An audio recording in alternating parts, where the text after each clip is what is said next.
જો તમે હવે પોલીસ સ્ટેશનમાં ફરિયાદ કરવા જાઓ તો મેથી પાક ખાવાની તૈયારી પણ રાખવી પડશે, કારણ કે અમદાવાદમાં જ્યારે એક ફરિયાદી પોલીસ સ્ટેશનમાં ફરિયાદ કરવા માટે પહોંચ્યા હતા ત્યારે ઇન્ચાર્જ પોલીસ ઇન્સ્પેક્ટર આર.એન. પટેલ છે તે ફરિયાદીને સાંભળવાની જગ્યાએ ચેમ્બરમાં જ લાફાવાળી કરે છે અને ત્યારબાદ ફરિયાદી ભટકતો રહે છે આ પીઆઈ સામે ફરિયાદ કરવા માટે, પરંતુ તેની કોઈ ફરિયાદ નથી લેતું કારણ કે માર મારનાર પીઆઈ હતો। શું છે આ સમગ્ર મામલો અને શા માટે આ વિવાદ સર્જાયો છે તેની વાત કરીશું આ વિડીયોમાં। વૈષ્ણવજન તો તેને કહીએ જે પીડ પરાઈ જાનાને રે। નમસ્કાર, નવજીવન ન્યૂઝમાં આપનું સ્વાગત છે। હું છું જયંત દાફડા। ગૃહમંત્રી હર્ષ સંઘવી દ્વારા અવારનવાર પોલીસને સલાહ આપવામાં આવતી હોય છે કે પોલીસ સ્ટેશને આવતા ફરિયાદીઓને ધ્યાનથી સાંભળવા અને આઉટ ઓફ બોક્સ જઈને તેમને ન્યાય અપાવો અને આરોપીઓના પગ ધ્રુજી જાય તે પ્રકારે તેની સામે કાર્યવાહી કરવી જોઈએ। પરંતુ અમદાવાદમાં એક વિચિત્ર કિસ્સો સામે આવ્યો, કારણ કે ફરિયાદી જ્યારે ફરિયાદ કરવા માટે પોલીસ સ્ટેશન પહોંચે છે ત્યારે આરોપી પર નહીં પરંતુ ફરિયાદીના પગ ધ્રુજી જાય તેવી કાર્યવાહી કરવામાં આવી અને ફરિયાદીને સાંભળ્યા પહેલાં તેને લાફાવાળી કરવામાં આવી અને હવે તે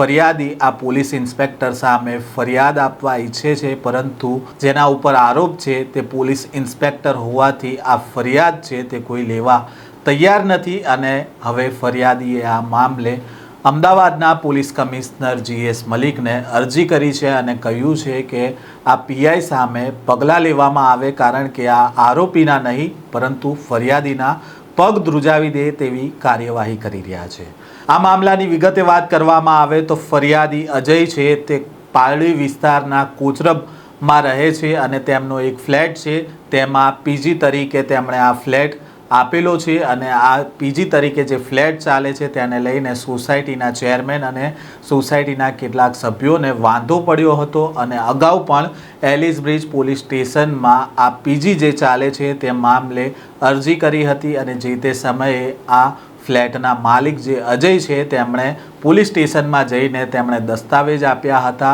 અને કહ્યું હતું કે આ ફ્લેટ મારો છે અને ધારાધોરણ મુજબ પેઇન ગેસ્ટ તરીકે આપેલો છે અને જે તે સમયે આ કેસ બંધ થઈ ગયો હતો। પરંતુ ફરી એકવાર સોસાયટીના રહીશોને આ જે પીજી ચાલે છે તેની સામે વાંધો પડ્યો અને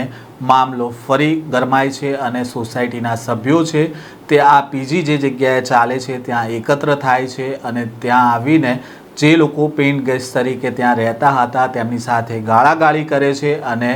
ત્યાં તોડફોડ કરવાના પણ પ્રયાસ કરે છે, જેથી ત્યાં પીજીમાં રહેનાર જે વ્યક્તિ છે તે ફ્લેટના માલિક અજયને ફોન કરે છે અને પોલીસને પણ જાણ કરે છે કે અહીંયા કેટલાક લોકો ભેગા થયા છે,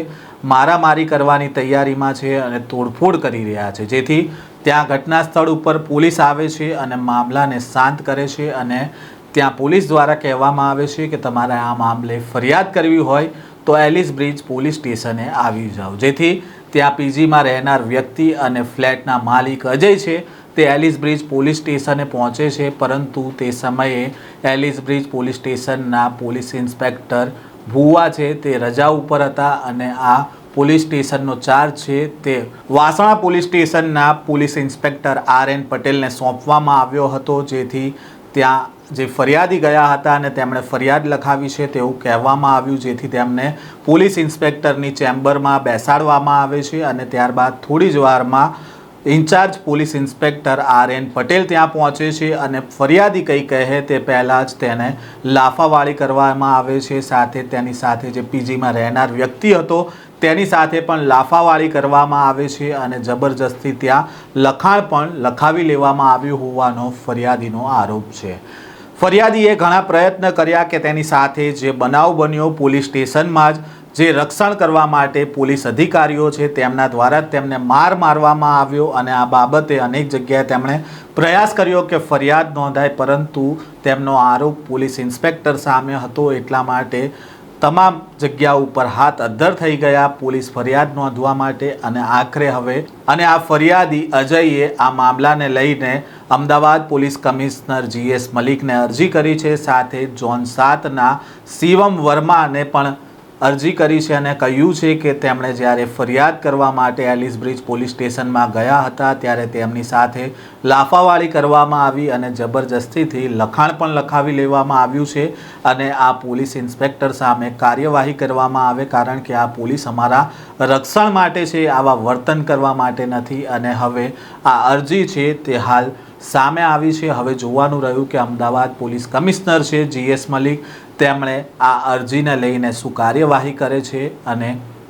જે હર્ષ સંઘવી દ્વારા શિખામણ અવારનવાર પોલીસને આપવામાં આવતી હોય છે, પરંતુ આ જે ઘટના બની છે તેને લઈને એક કહેવત છે તે અહીંયા લાગુ પડે છે કે શેઠની શિખામણ ચાંપા સુધી. આ સ્ટોરીને લઈને તમારો શું મત છે કોમેન્ટ બોક્સમાં જરૂરથી તમારો મત જણાવજો. આ પ્રકારના સમાચાર સાથે ફરી મળીશું. નવજીવન ન્યૂઝ સાથે જોડાયેલા